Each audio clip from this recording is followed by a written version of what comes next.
جب بیت الخلاء میں جائیں تو جوتا یا چپل پہن کر داخل ہوں، ننگے پاؤں نہیں جائیں. کیوں؟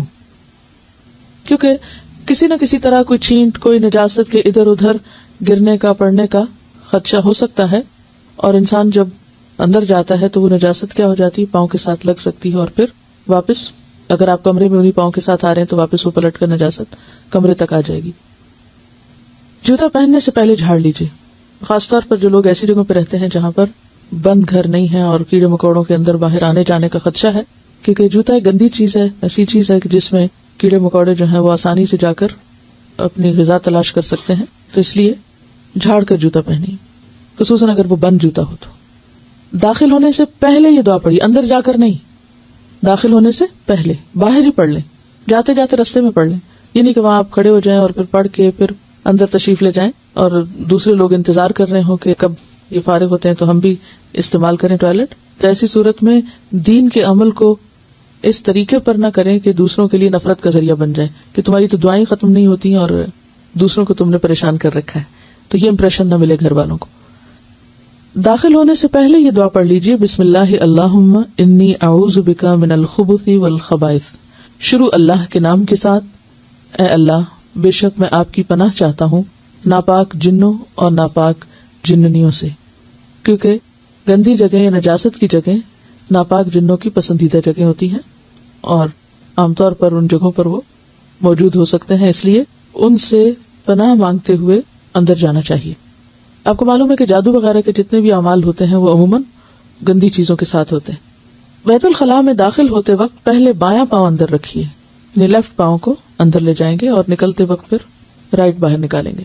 بیت الخلاء میں داخل ہونے کے بعد کی سنتیں، بیت الخلاء میں داخل ہونے کے بعد زمین کے قریب تر ہو کر سطر کھولیں، یعنی تنہائی میں بھی ننگے رہنا پسندیدہ نہیں الا یہ کہ ضرورت ہو. قضاء حاجت کرتے وقت قبلے کی طرف چہرہ اور پیٹھ نہ کریں، خاص طور پر جب کوئی شخص میدان میں ہو، باہر کھلی جگہ پر ہو. اگر آپ کے گھر میں ابتدا سے ٹوائلٹ ایسا بن گیا ہے اور وہ بند گھر کے اندر ہے تو کوئی حرج نہیں، لیکن اوپن سپیس میں قبلہ رخ نہیں ہونا چاہیے. قضاء حاجت کے وقت باتیں اور ذکر الہی نہ کریں، یہ دو چیزیں منع ہیں، اس سے اللہ تعالیٰ ناراض ہوتے ہیں. اب یہ بولنے کی جگہ نہیں ہے، حتیٰ کہ ذکر کی جگہ بھی نہیں. ہاں دل میں اگر آپ کے کوئی خیال آ رہا ہے اللہ تعالیٰ کا یا کسی، تو وہ دل کے خیالات کی پکڑ نہیں ہے، لیکن نہ تو تلاوت کریں، نہ کوئی گنگنائے اس طرح کی چیز، اور نہ ہی باہر کوئی کھڑے ہو کر آپ سے باتیں کر رہا ہے، پوچھ رہا ہے کچھ، آپ اس کو بیٹھ کر گفتگو کر رہے ہیں یا ٹیلی فون لے کر بیٹھ جائیں، تو اس سے پرہیز کرنا چاہیے. بعض لوگ ریڈنگ شروع کر دیتے ہیں تو یہ بھی پسندیدہ عادت نہیں ہے، علم کی توہین ہے. جب عام گفتگو سے اور ذکر سے منع کیا گیا ہے تو پھر بک ریڈنگ بھی پسندیدہ نہیں. اور ویسے بھی انسان کو پھر زیادہ ضرورت بیٹھنے کی عادت پڑ جاتی، تو گندی جگہ پر زیادہ ضرورت کیوں بیٹھنا. اور یہ چیزیں بہت حد تک عادت سے متعلق ہوتی ہیں. آپ جس طرح اپنے آپ کو ٹرین کر لیں، اسی کہتے ہیں نا بچوں کو ٹرین کیا جاتا ہے، یعنی یہ بھی ایک ابتدا سے ٹریننگ ہوتی. بعض ماؤں کا ہی قصور ہوتا ہے کہ وہ بچوں کو بہت دیر پاٹ پہ بٹھا چھوڑتی ہیں اور خود اپنے کام کرتی رہتی ہیں. بچے وہیں بیٹھ کے گنگناتے رہتے ہیں، باتیں کرتے رہتے ہیں، اور وہ کہتی چلو پھنسا ہوا بیٹھا ہوا میں اپنے 4 کام کر لوں. تو یہاں سے بچوں کو غلط عادت پڑ جاتی ہے دیر لگانے کی. پھر ان کی سیٹسفیکشن ہی نہیں ہوتی جب تک وہ بہت دیر نہ بیٹھے رہے. پھر جب وہ بڑے ہوتے ہیں اور وہ زیادہ دیر اندر رہنا شروع کرتے، پھر آپ دروازے ناک کرنے لگتے، جلدی باہر نکلو، اندر کیا کر رہے. لیکن ہم بھول جاتے ہیں کہ قصور ہمارا اپنا تھا کہ ہم نے شروع میں ہی ان کو اتنی دیر بیٹھا چھوڑ دیا.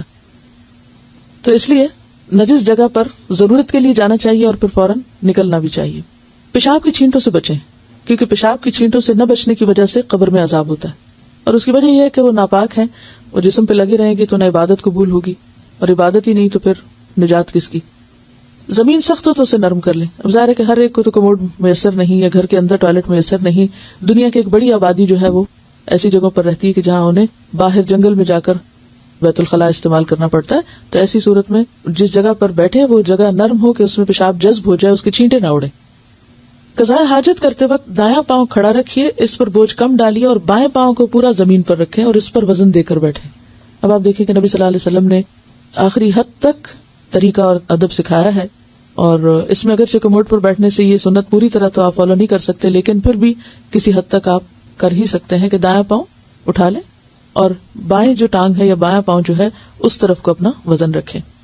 بائیں ہاتھ کی کوہنی گھٹنے پر، ایلبو گھٹنے پر. گھٹنا کہاں ہوتا ہے؟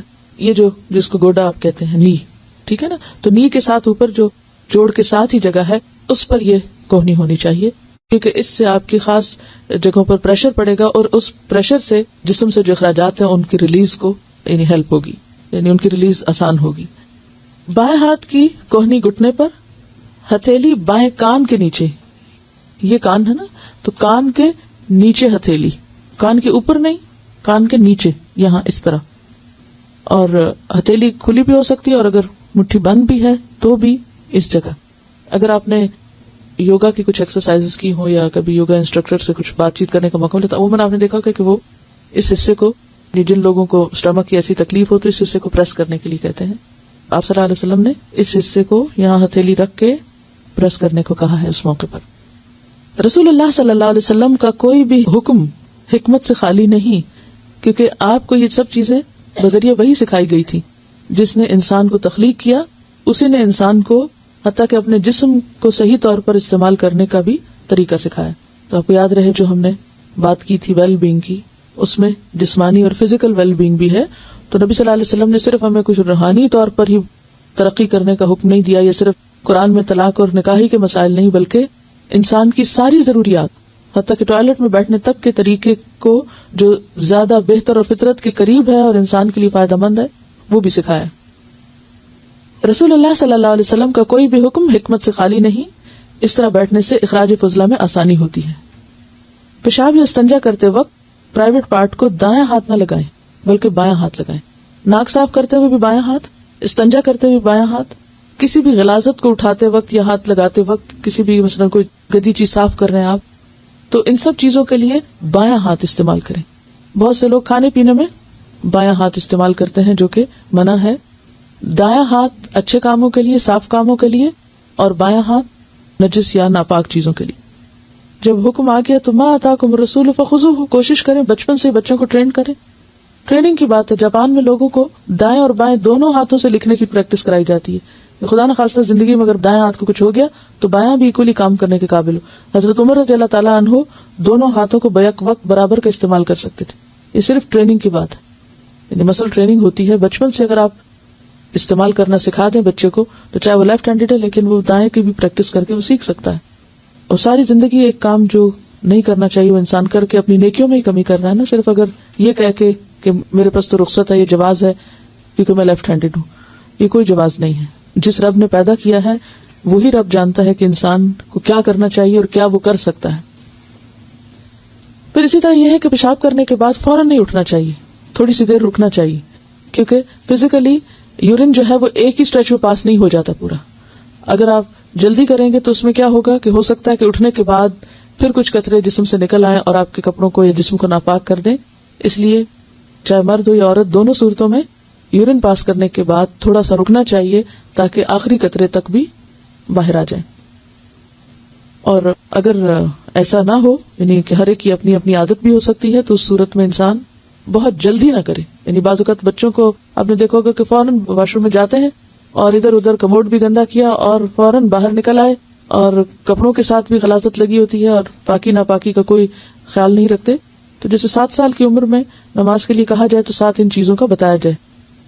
بعض اوقات یہ ہوتا ہے کہ گھر سے باہر جیسے اسکول وغیرہ میں اگر پانی کا انتظام نہیں تو عام طور پر مشکل ہوتی ہے، لیکن پھر بھی کوشش یہی کی جائے کیونکہ ناپاک جسم کے ساتھ عبادت نہیں ہوتی، ناپاک کپڑوں کے ساتھ نماز نہیں ہوتی، تو اس صورت میں پوری احتیاط کی جائے پاکی حاصل کرنے کی۔